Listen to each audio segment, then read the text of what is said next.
Hey Silverhawks, let's talk about Thundercats for a minute.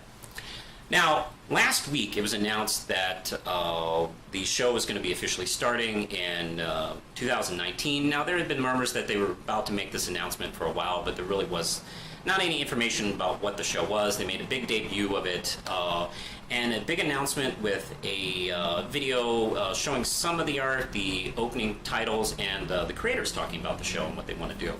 They're going to be focusing more as a humor action show, and still trying to maintain the storyline and characters of the previous show.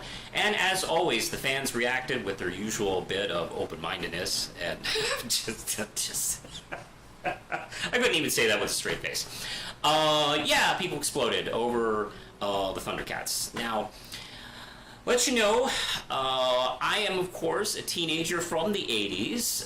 Thundercats was one of the many action cartoons I watched based on action figures that were trying to sell to me or my parents. I was more of a Transformers guy, but I did kind of watch everything, literally. I watched Transformers, G.I. Joe, Mask, Thundercats, Silverhawks, I watched Gem, I watched She-Ra, He-Man, I just watched them all.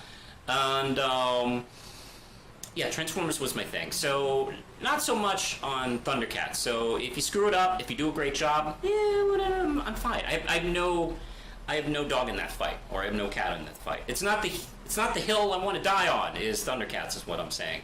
But with that said, I couldn't help to notice the conversation that's going on publicly. Some people are very mad about it. And if you take a look at the world today and you're mad about Thundercats, well, good for you. Don't open your window.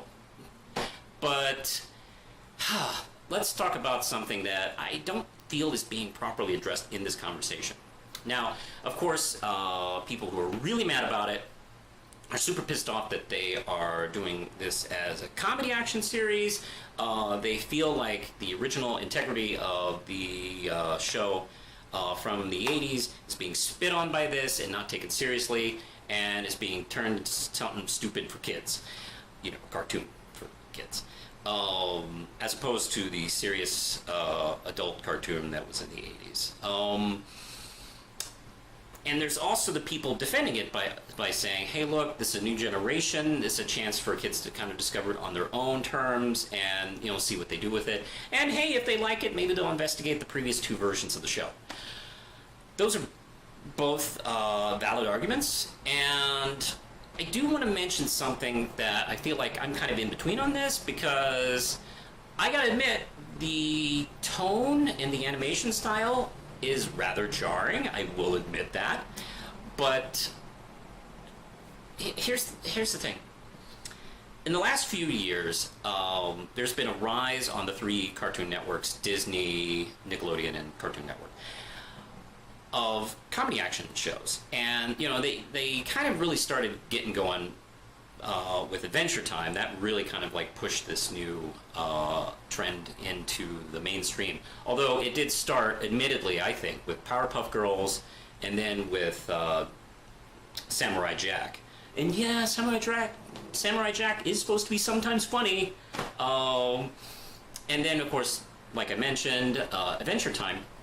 And that really got the ball rolling to this modern generation of animated shows, where, following that has been like Gravity Falls and Steven Universe and Star vs. the Forces of Evil. And these shows, yeah, they lead with a humorous edge. They have a cartoony style. But here's the thing that a lot of people, I think, are overlooking in this conversation, is that a lot of these shows start out as stupid, silly, harmless comedy cartoons, and then the story starts coming in, and then you start to see the themes of what the creators are doing. Now, in these shows, I have seen topics like dealing with racism, war, self-hatred, dealing with the loss of a loved one through either death or Alzheimer's. Actually, it's been going on. Dealing with colonialism is a big thing that Star vs. the Force of Evil has been dealing with.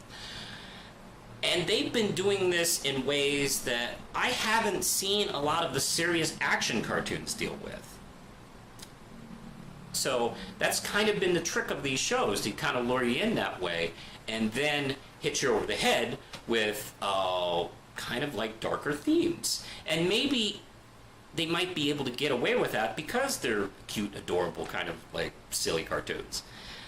Where, you know, a show like maybe like Justice League or the 2011, you know, Thundercats, you know, probably couldn't. Now, I'll be honest with you, I have noticed that there is a lack of these serious action cartoons on the three major networks. Netflix seems to be picking up that ball, and they have the new Voltron series, which has been very popular. The She-Ra reboot looks to be kind of a little bit more serious. We'll be seeing that coming up, I think, next year. So I feel like, you know, when God closes a door, he opens a window, and we'll probably be seeing it. For people who really want to see these types of cartoons, I think there will be a place. Let's not forget all the DC Direct movies, which are trying like hard as hell to be super duper serious. By the way, DC, you may want to like notch it back a little bit. Come on. And this is trend, and this is like much like the trend of the 80s, which had a lot of like action cartoons that were trying to sell you figures. That was super popular, was all over the place, and then it was gone. If you hate these type of cartoons, well, hey, it's a trend. It's a generation. So maybe they'll be more evened out, maybe they'll be gone for, or I don't know, maybe there'll be a better mix in the future. That's how these things go. So if you're mad now, I can't like tell you not to be mad, but you know, these things do kind of work themselves out. So you may not want to panic, maybe take a step back and just kind of understand how life is. I'm not panicking. Push the button, let's see.